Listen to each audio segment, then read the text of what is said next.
Pemirsa Tim Pemenangan Nasional Ganjar Pranowo dan Mahfud MD membentuk tim khusus audit forensik untuk membuktikan adanya kecurangan dalam pemilu 2024. Tim audit forensik ini akan berisi orang-orang dari TPN. Dan untuk mengetahui selengkapnya, kita telah tersambung dengan jurnalis tribunnews.com Versianus Wako. Silakan rekan Versin dengan laporan Anda. Ya baik rekan Sarah dan Tribuners sekalian, ya memang hari ini tadi pasangan calon presiden nomor urut 3 dan calon wakil presiden yakni Ganjar Pranowo dan Mahfud MD bersama seluruh pimpinan partai politik pendukung Ganjar Mahfud yang juga diikuti oleh tim pemenangan nasional menggelar pertemuan perdana setelah hari pencoblosan yang digelar pada Rabu 14 Februari kemarin. Di mana tadi hadir memang di lokasi ada Ketua Umum PD Perjuangan Megawati Soekarno Putri, kemudian ada Ketua Perindo Heritanus Sudibyo, kemudian ada PLT Ketua Umum Partai Persatuan Pembangunan Mardiono, kemudian ada Ketua Umum Partai Hanura Osman Sabtaodang atau OSO. Di mana tadi Tribuners sekalian memang pertemuan ini dilangsungkan secara tertutup, dan tadi setelah mereka melakukan pertemuan, mereka pun menggelar konferensi pers di mana tadi uh, calon presiden Ganjar Pranowo mengatakan bahwa saat ini mereka masih menunggu hasil penghitungan akhir dari KPU nanti, walaupun saat ini mereka mencermati terkait dengan quick count atau perhitungan sementara yang dilakukan oleh berbagai lembaga survei dalam pemilu 2024. Nah tadi tim sekalian, sementara itu Sekretaris Tim Pemenangan Nasional Ganjar Mahfud yakni Hasto Kristianto mengungkapkan beberapa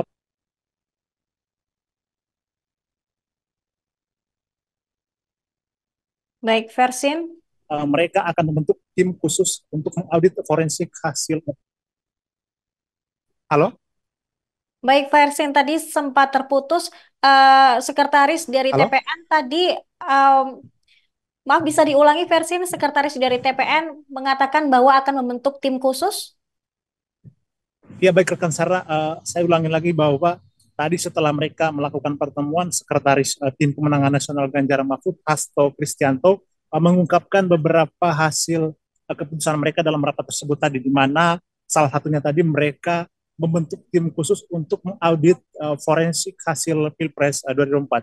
Dimanapun tim itu diisi oleh para pakar dari berbagai pakar masing-masing, ada pakar IT, kemudian pakar hukum, yang mana tim ini nanti akan menginvestigasi terkait dengan sejumlah dugaan kecurangan atau kejanggalan yang terjadi selama proses pemilu 2024, di mana hal itu dimulai dari proses pencalonan Gibran sebagai cawapres, terkait dengan keputusan di Mahkamah Konstitusi, hingga terkait dengan dugaan kecurangan selama hari pemungutan suara berlangsung.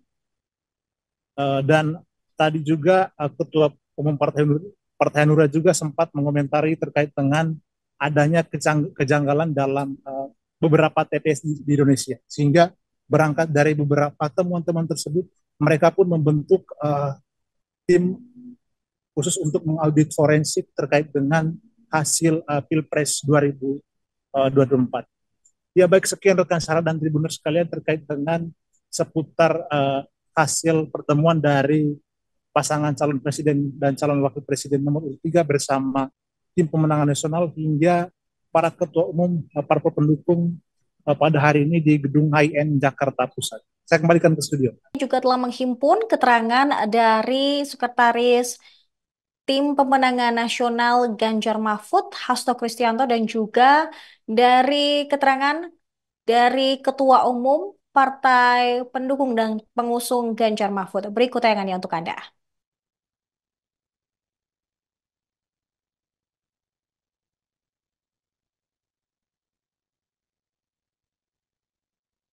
Perbedaan yang sangat tajam antara apa yang terjadi di dalam warga negara Indonesia di luar negeri yang bebas dari bansos, bebas dari intimidasi, bebas dari pengawasan oknum-oknum aparat, dengan apa yang terjadi di dalam negeri. Prinsipnya hak konstitusional warga negara itu harus dijaga, dan hal ini itu yang berdasarkan laporan yang kami terima, tim 01 juga merasakan hal itu.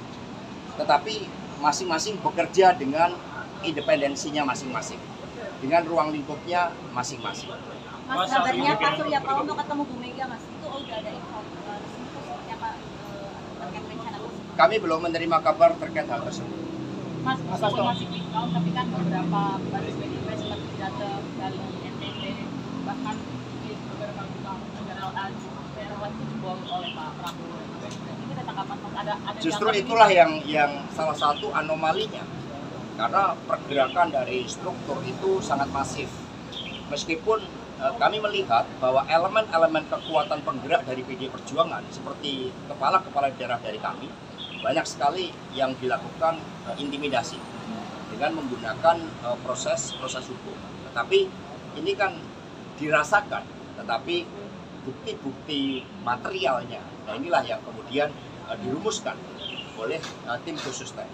Mas Hasto, dari kemenangan semalam, Mas Hasto, apakah akan menjadi oposisi PDI Perjuangan? Jadi di dalam konstitusi kita bukan sistem parlementer, tidak ada istilah oposisi. Dari pengalaman PDI Perjuangan 2004-2009, posisi saat itu 2004-2009 adalah berada di luar pemerintah. Ini adalah sistem pemerintahan yang kita bangun. Di luar pemerintah artinya ketika ada kebijakan-kebijakan yang pro rakyat, membangun kemampuan bangsa ini secara agregat, secara kolektif untuk kemajuan didukung. Tetapi ketika ada yang berbeda, misalnya impor beras yang merugikan kepentingan petani, nah di situ menyampaikan suatu sikapnya.